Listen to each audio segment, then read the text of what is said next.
Hey, ada. Sini kita mau cuci. ကောင်းလေးတွေဝင်ရ အားလုံးပဲမင်္ဂလာပါဒီနေ့မှာတော့ကျွန်တော်တို့မိသားစုတွေကနှစ်ဆန်းတရက်နေ့လေးမှာဘူထထောင်စီတော်မြစ်ကြီးကိုတွားပြီးတော့ပေါ့နော်တွားရောက်ဖူးမြော်တာရဲ့ပြီးတော့ငါးတွေလွတ်မဲ့ပြီးငှက်တွေလွတ်တယ်ပေါ့နော်ဇင်ရောစာလေးလည်းတော့ကြည့်မှာဖြစ်ပါတယ်အဲ့တော့ကျွန်တော်တို့နဲ့အတူဘူထထောင်ဖျားကိုပူရာကိုလိုက်ပြီးတော့ကြည့်ပေးကြပါအောင်နော်ဒါကတော့ဘူထထောင်ဖျားတဲ့ကိုဝင်နေတာပေါ့နော်ဒီနေ့ကလေနှစ်ဆန်းတရက်နေ့ဆိုလူလည်းအများများတယ်ပြီးတော့လေအမှဘူထထောင်ဖျားတဲ့ကိုဝင်ဖို့အတွက်ကလေဟိုဟာမြူအောင်ဒီဟာမြူအောင်နဲ့အဲ့လိုအပေါက်ဝါမှာအော်ဟစ်နေတဲ့အတန်လေးကြောင့်မို့လို့ကျွန်တော်ဒါဖျားတဲ့ကိုကျွန်တော်မိသားစုတွေဝင်မပူးခဲ့ဘူးပေါ့နော်ဒါဒီဘက်ကတော့ဒါဖျားရဲ့ရှင်ပြန်တော်ဘက်ကိုပဲသွားခဲ့တယ်ပေါ့နော်ဒီဘက်မှာလည်းလူများနေတယ်ပြီးတော့နေကအရန်ပူနေတဲ့အချိန်ဆိုတော့လေအပြင်ကိုမထွက်နိုင်ဘူးဒီလိုအရေးအောက်လေးတွေကနေပြီးတော့ပဲသွားပြီးတော့မှဒါဘရောင်စီတော်မြစ်ကြီးကိုဖူးခဲ့တယ်ပေါ့နော်ဒီဘက်ကတော့ဒါကဘူတထောင်ဘိုးဘိုးကြီးရဲ့နန်းနန်းရှိတဲ့နေရာပေါ့နော်ဒီဘက်ကလေးကတော့အေးချမ်းချမ်းလေးနဲ့သွားလို့ကောင်းတယ်ပြီးတော့အရေးလည်းရှိရဲဆိုတော့လေသွားလို့လာလို့ကောင်းတယ်ပေါ့နော်ဒီဘက်မှာလည်းလူတွေကတော့အရန်များတယ်ပေါ့ဒါကတော့နှစ်ဆန်းတရက်နေဆိုတော့လေဒါကတော့ဘိုးဘိုးကြီးရဲ့ဒီဘက်မှာရှိရဲငါးကန်လေးပေါ့နော်ဒီမှာငါးတွေမွေးထားအလှမွေးငါးတွေရောပြီးတော့လိတ်တွေရောရှိရဲပေါ့နော်အရန်ကိုမှလှတယ်ပေါ့နော်ဒီကန်လေးကိုလည်းဒါငါးစာလေးတော့မကြွေးခဲ့ဘူးဒီကရိုက်ခဲ့တာပေါ့နော်ဒါကတော့ဒါမင်းသားကြီးကျော်ဟိန်းတည်ခဲ့တဲ့ဟိုဘက်ကဒါကျေသွန်ဖျားကြီးပေါ့နော်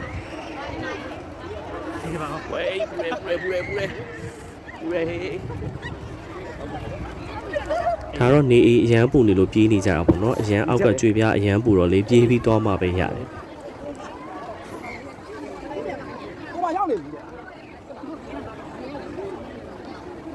ဘယ်နေရာဟောမဘယ်နေရာမှနေရာမရှိဘူးဒီနားလေးပါပဲ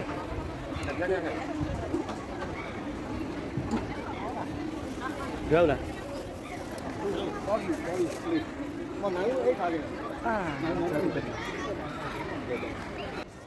ဒီဘက်ကလေးကတော့ဒါအရေးလေးရတဲ့အပင်လေးလေးရှိပါတော့ဒါကတော့အင်ဂျင်ပန်းပဲနော်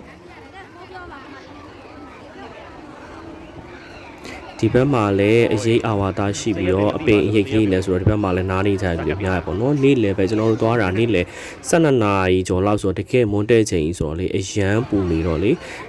နေစရာနေရာလေးအရေးရတဲ့နေရာလေးမှာပဲအားလုံးကလေဖျားလာဖို့တဲ့လူတွေကနေကြဆိုတော့နေရာကတော့အခက်ခဲရှိရပေါ့နော်ဒီနေရာမှာအရေးရတဲ့နေရာလေးမှာစုပြီးတော့ထိုင်နေကြဒီဘက်လေးကတော့အရေးရတော့လေအေးအေးလေးနဲ့နေလို့ကောင်းတယ်ဖျားဖို့လို့ကောင်းတယ်ဖျားဟိုဘက်ကတော့ဖျားပရဝွန်အထဲကိုဖျားတဲ့ဝင်ပူးဖို့အတွက်ကလေးအမှဂောဘကတွေရောဟောက်ပြီးတော့လေစူညံနေရတဲ့ဖျားဖူးစင်စိတ်ပျောက်သွားတယ်ဖျားတဲ့ဝင်ပူးခဲ့ပေါ့နော်အပြင်ကနေပဲကုသိုလ်ယူပြီးတော့ဘူထထောင်ဖျားကြီးကိုပူးခဲ့တယ်ဖျားရဲ့အထဲထဲဝင်ခဲ့ပါဘူးဒါကတော့ဘော်ရီညောင်ပင်ဖြစ်ပါတယ်ဒီဘက်မှာရှိတဲ့ဘော်ရီညောင်ပင်ပေါ့နော်ဒါကတော့တကောင်200နဲ့ဆိုတော့ဒီဘက်ကနေ9ဝယ်တာပေါ့နော်90ကောင်ဝယ်ခဲ့ပြီးတော့9လွတ်မဲဆိုပြီးကန်နာမှာ9သွားလွတ်မဲဆိုပြီးတော့9ဝယ်ခဲ့တာပေါ့နော်ဒါပေမဲ့ကန်နာဘက်ရောက်တော့ကန်နာဘက်မှာတကောင်မှ100 12ကောင်မှ1000နဲ့ရောက်တော့ပေါ့နော်ဒါကတော့ငခုလေးတွေ9ပေါက်ကလေးပေါ့နော်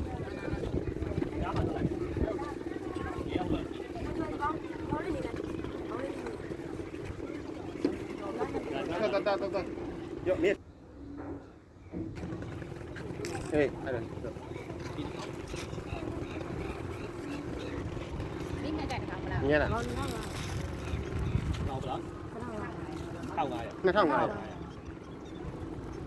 Nghe là vậy.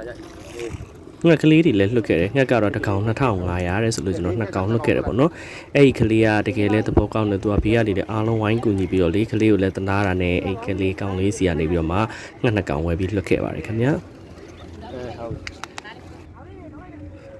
ဒါတော့ကျွန်တော်ညီလေးလွတ်ပေးနေတာပေါ့နော်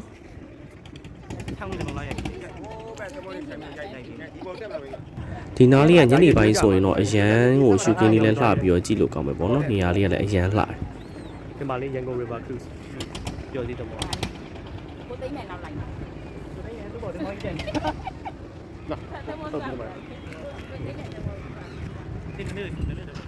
ကျွန်တော်တို့ငါလွတ်ပြီးသွားတဲ့အချိန်မှာတော့ဟိုဘက်မှာဇင်ရောစာသွားကြည့်မယ်ပေါ့နော်နောက်ထပ်ဘော်ဒရာတစ်ခုကိုဒါကျွန်တော်တို့မိသားစုတွေသွားနေပါပေါ့နော်နောက်ထပ်စိတ်ကန်းဘော်ဒရာတစ်ခုမှာဆိုလို့ရှိရင်သူကဇင်ရောစာကျွေးလို့ရတယ်အမှငါလည်းလွတ်လို့ရတယ်ဒါပေမဲ့အဲ့ဘက်ကဘော်ဒရာပို့ပြီးကျဲတာဆိုတော့လေဇင်ရောစာကျွေးဖို့သွားနေတာဖြစ်ပါတယ်ဒါလေးတွေရောဇင်ရောစာလေးပေါ့နော်တစ်ထုပ်ကို1000နဲ့ကျွန်တော်တို့ဝယ်ခဲ့တာပေါ့နော်ဇင်ရောစာ2ထုပ်ဝယ်ခဲ့ပါတယ်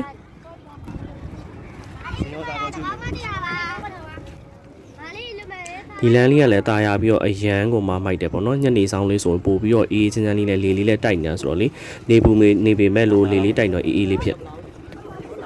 ဇင်ယော်လေးတွေကဟိုဘက်မှာရောက်နေပြီးတော့မလာလောက်ဘူးလို့ထင်ပေမဲ့လို့လေဒီလိုအစာပစ်လိုက်တဲ့အချိန်မှာတော့ဇင်ယော်တွေရောက်လာတယ်ပေါ့နော်ဇင်ယော်စာလေးကျွေးရတာလည်းတကယ်ကြည်နူးဖို့ကောင်းတယ်ဇင်ယော်လေးတွေကလေဒီအလုံးလေးတွေချလိုက်တာနဲ့တော့လာကောက်ကြတာအရန်ချစ်ဖို့ကောင်းတယ်